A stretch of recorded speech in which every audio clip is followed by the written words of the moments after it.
This man was Royal Raymond Rife, and he was a medical prodigy. At the ripe age of 16, he knew that he wanted to be a doctor, and everything was going fine until it wasn't. For an example of his genius, in the 1920s, most microscopes could only magnify up to 2,000 times. Rife invented a microscope that could magnify objects up to 60,000 times. Where his story takes a turn for the worse is Rife had an idea.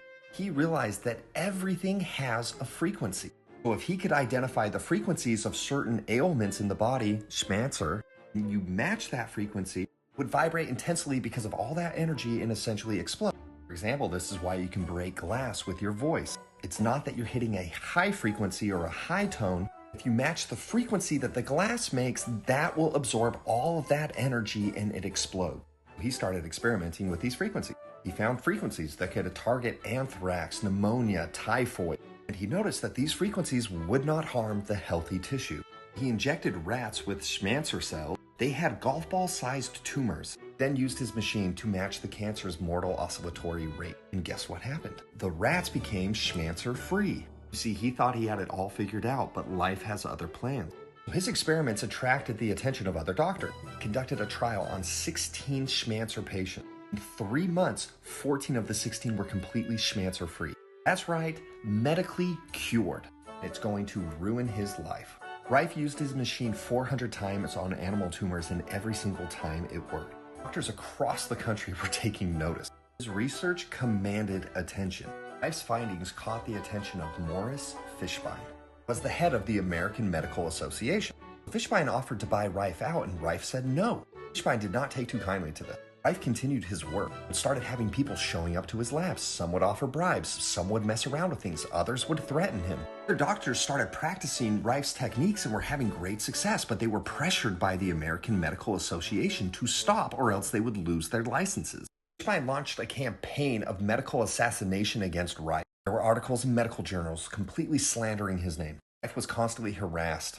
His lab was constantly vandalized. His machines broke. Fishbein even went to one of the investors in Rife's company and offered to fund him so that there were multiple lawsuits, and his time was spent fighting lawsuits. Here's what you need to know about the American Medical Association. In the 1900s, there were 2 types of healers: allopathic doctors and alternative healers. Allopathic means they treat things with pharmaceutical. Alternative healing, they use natural remedies. The issue was because anybody could claim to be a healer, many people did.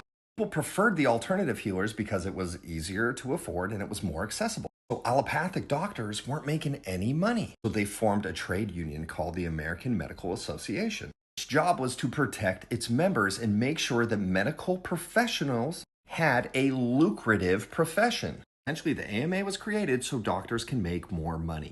In fact, the pulling of alternative medicine out of medical schools is directly linked to the AMA requesting it. They went to all these medical schools, told them they had to pull alternative methods, otherwise they would lose their funding and their credibility. The AMA had massive control over pharmaceuticals, who would get funding, what pharmaceuticals were. Published into the journal of the AMA, the most important factor? They didn't test drugs, they didn't test for efficacy. As long as you paid, you got in. Oh, and the leaders, by the way, they would buy stock in those drug companies before they released the findings. No issues there. Oh, you want to know who was behind the smoking campaign saying that doctors smoke? It's because other doctors were saying how unhealthy it was, and the AMA came out and said no. Why? Because they were invested in it. Here's the thing about Fishbein, the leader of the AMA. He never received a diploma. He never practiced medicine. He never treated a patient. He was so focused on making money and not treating people that in 1949 he was thrown out of the AMA. Unfortunately for Rife, it was too late. See, because of all the attacks, because of all the slander and everything coming after his name, he ended up leaving and retiring from being a doctor. He turned to alcohol as a coping method. 20 years he did nothing, but there was renewed interest, and so these doctors came to him saying, hey, can you rebuild this machine? He rebuilt it. Shortly after they started the venture, their labs were seized. All equipment, all records, gone. Doctors that worked with Rife charged with medical fraud. He had 14 patients in that trial testify that they were cured by the machine. The 2 doctors that worked with Rife were still sentenced to prison. Oh, the foreperson of the jury? Part of the AMA. Once again, Rife was labeled as a quack, as a faker, as a charlatan, and he was reduced to poverty. Many of Rife's colleagues that were working on similar things, let's just say, had interesting demises. Some were poisoned. Some burned alive in their labs. A bunch of random occurrences. It's interesting because in the modern time, there's renewed interest. You can see TED Talks that talk about using resonant frequencies to attack cancer. Right here, how you use sound waves to destroy cancer. This comment is 100% correct. Before we can cure a disease, we must find a cure for greed. The saddest thing about this story is that in this world, we keep having these people who are born that are geniuses that can solve the world's problems. Then we have other people who need more money, they need more power. Because of this, they ruin the system for everybody else.